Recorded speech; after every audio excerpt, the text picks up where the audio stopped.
As you can see, the backdrop is a little bit different to normal. I'm in Biel, Switzerland, commentating on the Grandmaster tournament here, and this is a wonderful place to be. Fantastic mountains, wonderful lake. It really is worth a trip. Anyway, here's my game of the day from the Grandmaster tournament from round 1, and it's the game between Michael Adams from England with the white pieces against David Navara from the Czech Republic. He's a very exciting player, very imaginative, but he's got a bit of a poor position out of the opening. He played a Najdorf. Unfortunately, it didn't go too well, and Adams has been left with a serious positional advantage. You can see that queen on this wonderful square in the middle of the board, controlling so many light squares, and this rook on an open file here. Well, really, this is a classic kind of position, but it's very interesting to see Adams' technique here.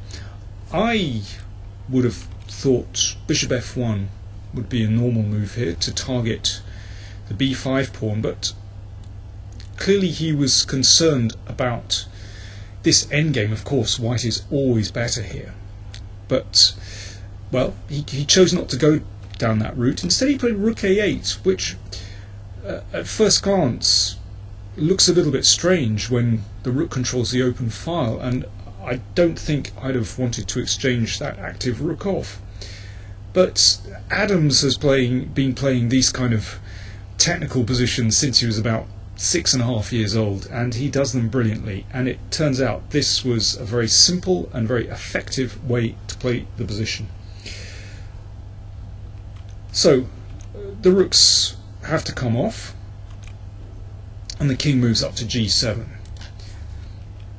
and now bishop f1. So clearly this is the target, and really white is threatening either to bring the queen back to d5 or possibly to e8 and to take the pawn on b5, and black desperately needs counterplay. So queen c7, targeting the pawn on c3. So queen e8, excellent move, just keeping tabs on that bishop, and that bishop is such a poor piece. You can see that earlier on in the game Adams had advanced his pawn to h4, just keeping that bishop shut in. So queen e8, excellent move, looking at b5, but also this sensitive point on f7. So bishop b5, and now it's a race for both players to try to attack the other's king. So f7 is the target for white. He wants to bring that bishop round to attack f7, and f2 is the target for black. Not so easy to attack white's king when this bishop is so bad.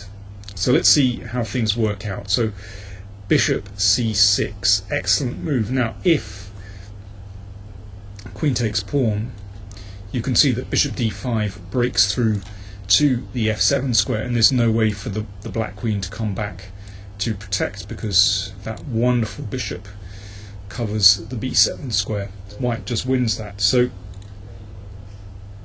black played queen f3, so starting a counterattack against white's king. The point is this: if bishop d5, this is rather clever, black will play bishop takes pawn, rather unexpected. So the queen defends f7, and if this bishop is taken, then it's actually perpetual check. You can work that out for yourself. So Adams just has to check himself for a moment, just break stride, and he plays queen d7. Excellent move, very subtle, covering g4. So that means that after bishop takes pawn, there's no longer a check on g4. And he's again ready to play bishop d5. g5, this is black's only way to try to fight, to try and bring that bishop into the game. And here Adams was slightly short of time, and the obvious move here is to play bishop d5. Adams was calculating this, but he couldn't see it right the way through to the finish. In fact, this is winning, but requires a couple of very tricky moves. Let's just have a quick look at this. So, well, the queen can't come back to defend because after g4 the queen gets pushed away and h5 and f7 caves in. So black has to take on h4, it's the only chance. The king has to come up, and now check is a clever move, and this really disrupts black. So, well, for example, after king g5, if you take on h4, this is winning. After king takes pawn, and then queen check, and, well, let's see, this and this. Very simple. So king g6 is the most tenacious move, and this is quite tricky actually. These moves are fairly obvious, but in this position suddenly black has counterplay. In fact, white is winning, but only with this very subtle move, and that is not easy to see so far ahead when you're perhaps a little short of time. So here's the trick. Queen takes, bishop is threatened, only a way out, king takes pawn, and now, very sweet little tactic, bishop d5, and obviously if that bishop is taken, then there's a lovely skewer. Great stuff. But Adams, he's a very pragmatic player. He doesn't chance it. He couldn't see the win, so he simply exchanged on g5. And that maintains his advantage. He doesn't risk anything. So queen takes pawn. He's simply a pawn up here, and his king is secure. But now, with the bishop on this diagonal, there's a little bit of counterplay for black. King g2, nice and safe, getting the king off the back rank. Now be careful, there's a move like bishop e3, so queen c5. But white's king is beautifully protected. This is the kind of thing that Adams does very well. Technically he's superb, and white is now ready to advance the b pawn. Navara's only try is to exchange queens, so clearly the only way forward for Adams now is to exchange queens. So we have an ending with bishops of opposite colour, and notoriously this gives the defender excellent chances. Well, let's see what happens here. Black's problem is that white is able to create passed pawns on different sides of the board. So, well, we can see the b pawn, and it's going to be possible to create a passed pawn in the middle of the board. But still, black has counter chances. First of all, he can tie one of white's pieces down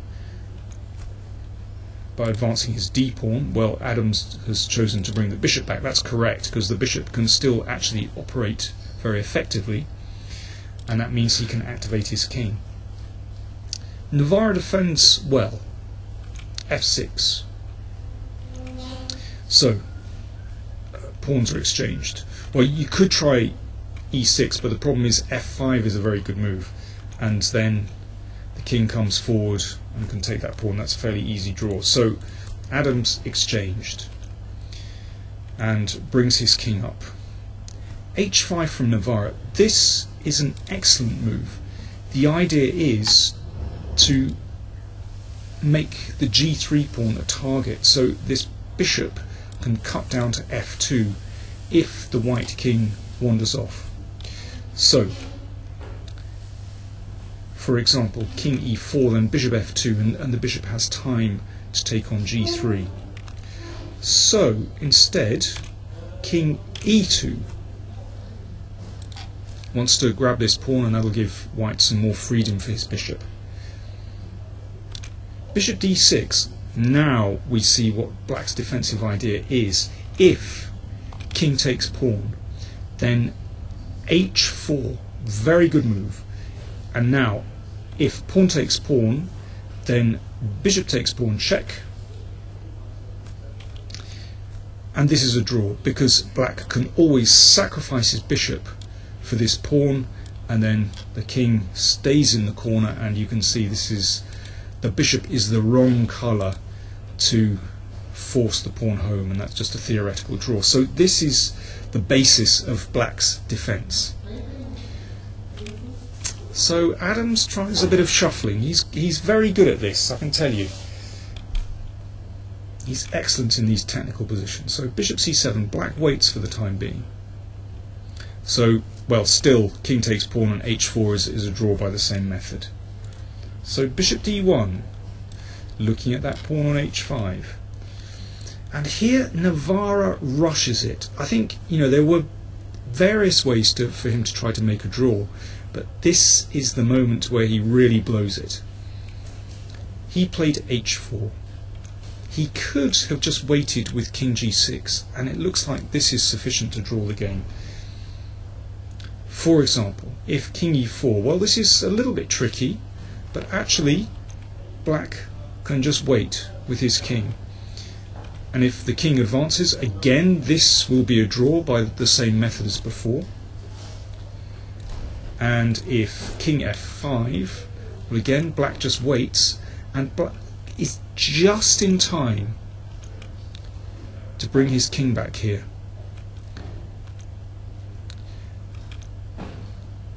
And takes now, there's no rook's pawn, but this is still a draw. So, for example, if the king were to go over to force the pawn home, then what black does is queen the pawn,